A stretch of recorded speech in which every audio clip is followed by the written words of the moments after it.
రేవంత్ రెడ్డి తెలియదు, రాజ్యాంగం రేవంత్ రెడ్డి తెలియాలి, మీకు తెలియాలి, మాకైతే తెలియదు. మాకు పర్మిషన్ తో వచ్చాం.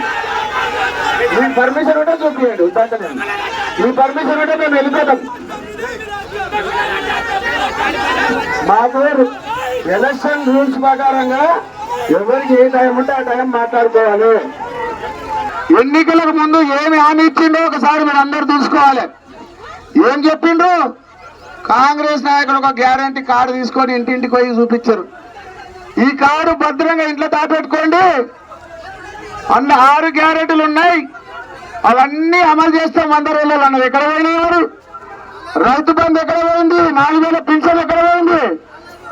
రుణమాఫీ ఎక్కడ పోయింది? రుణమాఫీ ఇస్తామని 2% రుణమాఫీ ఎక్కడ పోయింది? కేసీఆర్ గారు ఒక్కరికే ఇస్తున్నా, నేను అవ్వకిస్తా తాతకి ఇస్తాను. ఎక్కడ పోయింది? 4 ఇద్దరు పెన్షన్లు ఎక్కడ పోయినాయి? తులం బంగారం ఇస్తున్నాడు కళ్యాణ లక్ష్మి, తులం బంగారం ఎక్కడ పోయింది? తులం బంగారం ఇస్తే ఓటు అడగాలి, ఓటు అడగాలి. రైతు బంధు ఇచ్చినాకనే ఓటు అడగాలి కాంగ్రెస్ వాళ్ళు. రైతు బంధు ఇచ్చినాక కాంగ్రెస్ వాళ్ళు ఓటు అడగాలి. తులం బంగారం ఇచ్చినాకనే కాంగ్రెస్ వాళ్ళు ఓటు అడగాలి. కోడలికి ఇస్తాడు, అత్తకి ఇస్తాడు, కోడలికి ఇస్తారు 2000 ఇచ్చినాకనే కోర్టు అడగాలి. ఇంకేం చెప్పిండు? ఇందిరామ ఇల్లు ఇస్తున్నాడు. ఇందిరామ ఇల్లు 5 మందికి వచ్చినాయా? ఇందిరామ ఇల్లు వచ్చినాయా ఎవరికన్నా? 5 ఇల్లు ఇచ్చిండు, ఉన్న ఇళ్ళని నిలబెట్టిండు. ఈ తర్వాత ముఖ్యమంత్రి వాళ్ళకి వీళ్ళకి సపోర్ట్ చేయాలి అంత, మళ్ళా వీళ్ళకేమో మద్దతు. మళ్ళా ఒక్క హామీ లేదు. కేసీఆర్ గారు ఇచ్చిన రోడ్లని తవ్వేశారు.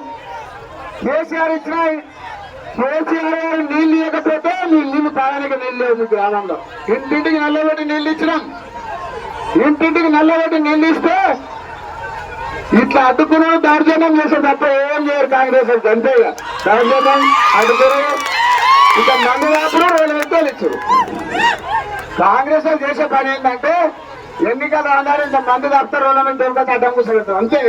ఎందుకంటే చేయ చేత కాదు, ప్రజలకు ఏ చేత కాదు, వాళ్ళకు ప్రజలకు చేసే పని చేయడం కాదు. కాబట్టి ఈరోజు అడ్డం పడతారు.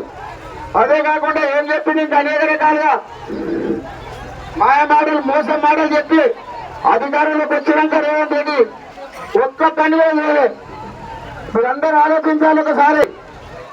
ఏ హామీ కూడా అన్నది రైతు బంధు లేదు, రుణమాఫీ లేదు, కళ్యాణ్ లేదు, షాదీ ముబారక్ లేదు. మరి రేవంత్ రెడ్డి తెలియదు, రాజ్యాంగం రేవంత్ రెడ్డి తెలియాలి, మీకు తెలియాలి, మాకైతే తెలియదు. మాకు పర్మిషన్ తో వచ్చాం. మీ పర్మిషన్ ఉంటే చూపించండి, ఉద్దాంటే మీ పర్మిషన్ ఉంటే మేము వెళ్ళిపోతాం. మాకు ఎలక్షన్ రూల్స్ ప్రకారంగా ఎవరికి ఏ టైం ఉంటే ఆ టైం మాట్లాడుకోవాలి. ఎలక్షన్ కమిషన్ రూల్స్ ప్రకారం పోలీసులు బాధ్యత చేయాలి, పర్సనల్ ఓటర్స్ కల్పించే హక్కు కల్పించాలి. అంతే తప్ప మా పర్మిషన్ ఉన్నది. మీరు ఆపేస్తామంటే పోలీసులు ఎలక్షన్ కమిషన్ కంప్లైంట్ ఇస్తాం. మీరు మీటింగ్ ఆపేస్తే ఎలక్షన్ కమిషన్ ఇప్పుడే మేల్లో పెడతాం. మేల్లో పెడితే మొత్తం పోలీసులంతా సస్పెండ్ అయిపోతారు. నాదేం పోయింది ఎలక్షన్ కమిషన్ ఇది.